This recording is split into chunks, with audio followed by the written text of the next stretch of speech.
Bentinck, Lord Bentinck আমাদের কততম governor general ছিলেন?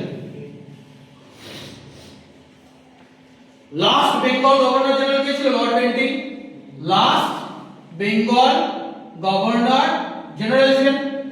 আর 1833 সালে কি আইন এসেছিল? 1833 সালে কি আইন এসেছিল? চার্টার অ্যাক্ট করা হয়েছিল তিনটে, 13, 33 আর 53 সালে চার্টার অ্যাক্ট এসেছিল। 1833 সালে সি এর মাধ্যমে আমি কি বলেছিলাম? বাংলার গভর্নরকে কি বলেছি? গভর্নর জেনারেলকে কি বলেছিলাম? গভর্নর জেনারেল অফ ইন্ডিয়া বলেছিলাম। তাহলে লর্ড বেন্টিং কি ছিলেন?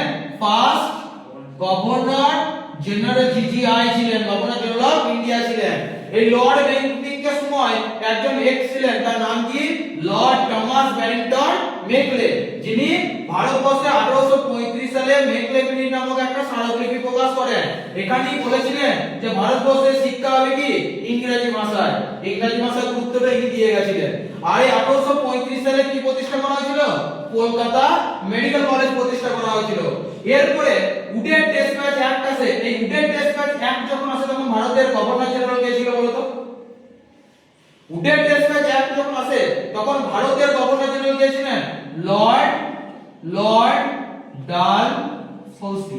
Lord Dalhousie. একে কি বলা হয় বলতো? একে হচ্ছে সবথেকে youngest GGI, youngest governor general of India. ঠিক আছে, একেই কি বলা হয় বলতো? এই লর্ড ডালহৌসিকে রেলওয়ে ব্যবস্থার জনক বলা হয়। একে জনক, ঠিক আছে, ফাদার অফ ইন্ডিয়ান রেলওয়েজ বলা হয়। কোথা থেকে কোথা পর্যন্ত রেলওয়ে স্থাপন করেছিল? বোম্বে থেকে থানে পর্যন্ত। কত সালে? 1853 তে। এই 1853 তে তিনি কি স্থাপন করেছিলেন? কি স্থাপন করেছিলেন? Telegraph line. বোম্বে থেকে থানে পর্যন্ত টেলিগ্রাফ লাইন স্থাপন করেছিলেন। ইনি প্রথম আমাদের যে রোড বানায় না, road PWD, public works department, ইনি প্রথম সৃষ্টি করেছিলেন কি? পিডব্লিউডি, ঠিক আছে, সৃষ্টি করেছিলেন। বেশ, এর সময় চালু হয়েছিল কি? 1856 সালে কি চালু হয়েছিল? বিধবা বিবাহ আইন, ঠিক আছে, চালু হয়েছিল, অ্যাক্ট চালু হয়েছিল। এর জনককে বলা হয় বলতো? ভারতের ঈশ্বরচন্দ্র বিদ্যাসাগর, ঠিক আছে, ঈশ্বরচন্দ্র বিদ্যাসাগর, ঠিক আছে, ঈশ্বরচন্দ্র বিদ্যাসাগর এই নিয়ে খুব লড়েছিলেন, এটা জিনিস নিয়ে। আর সতীদাহ প্রথা নিয়ে কে লড়েছিল? রাজা রামমোহন রায়, আরো প্রমুখ ব্যক্তিরা লড়েছিলেন সতীদাহ প্রথা, ঠিক আছে। আচ্ছা বলতো, এই লর্ড বেন্টিং এর সময় সতীদাহ প্রথা, এই যে সতীদাহ প্রথা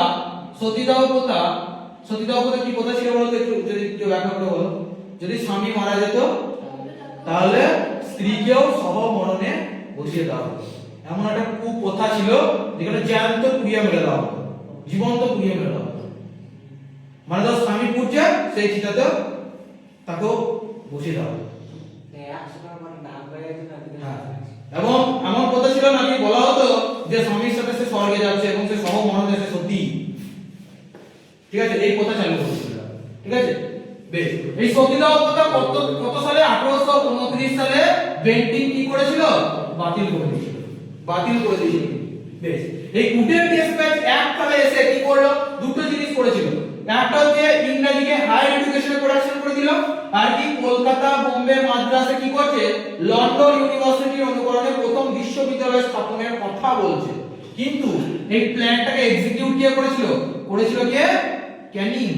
ক্যানিং।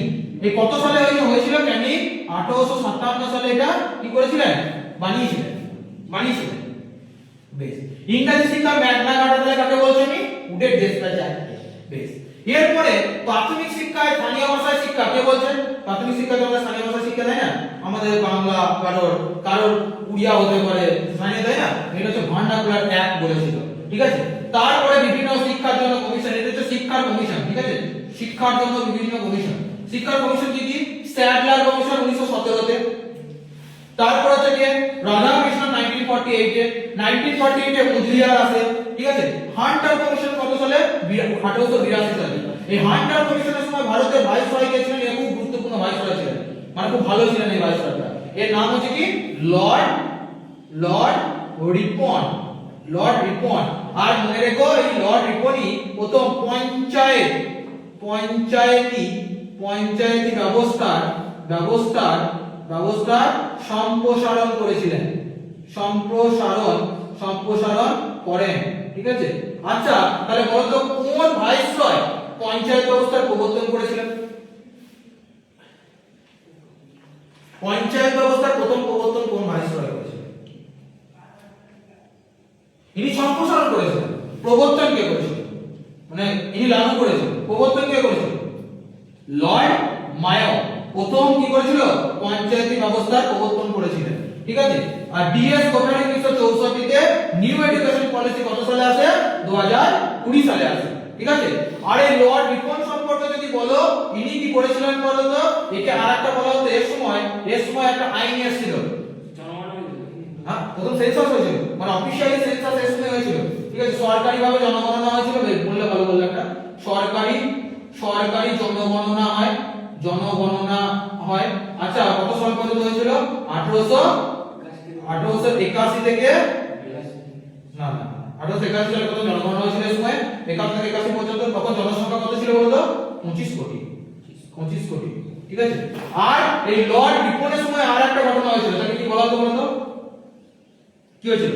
যে ভারতীয়দের বিচার করবে একমাত্র ভারতীয়রাই, আর সবার জন্য বিচার করবে, এই জন্য আইন পাস করেছিল, তার জন্য বিরোধ করা হয়েছিল। কি বলতো? আন্দাজ করে বলো। এবার থেকে বিদেশিদের বিচারও ভারতীয়রাই করতে পারবে, ইনি বলেছিলেন। আগে কি করতো? মানে বিদেশিদের বিচার কিন্তু বিদেশিরাই করতো, আর ভারতীয়দের বিচারও কি করতো? বিদেশিরাই করতো। ঠিক আছে, সেই জন্য ইনি একটা বিল পাস করেছিলেন যে বিচারপতি যখন থাকবে তখন সবারই বিচার ভারতীয় হোক বিদেশি হোক যে কেউ একজন করতে পারে। ঠিক আছে, তাহলে এবার কোশ্চেন হচ্ছে লর্ড রিপন কি এমন বিল পাস করেছিলেন? তিনি একজনকে নিয়ে এই বিল পাস করেছিলেন, তার নাম হচ্ছে কি? সিপি এলবার্ট বিল। সরি, সিপি এলবার্ট বিল, এলবার্ট বিল, এলবার্ট বা ইলবার্ট বিল,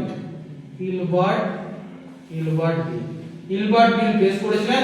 এর ইলবার্ট টাইটেলটা দেখো, এর নাম হচ্ছে কর্নি ইলবার্ট বিল পেশ করেছিলেন, যাতে বিচারপতি যখন আসনে থাকবে তখন সে ভারতীয় বা ইউরোপীয় হোক যাই হোক দেখার দরকার নেই, বিচারপতি যখন থাকবে সবার সমান বিচার সে করবে। এটা ইনি বিল পাস করেছে, সেই জন্য পদ থেকে সরিয়ে দেওয়া হয়েছে। ঠিক আছে, পদ থেকে সরিয়ে দেওয়া হয়েছে। আর কি ইলবার্ট বিলের পর তাকে তিনি একটা ব্যবস্থা করেছিলেন, স্থানীয় স্বায়ত্ত শাসনের জনক বলা হতো তাকে, father of local self government. তাই বললাম পঞ্চায়েতি ব্যবস্থা সম্পর্কে।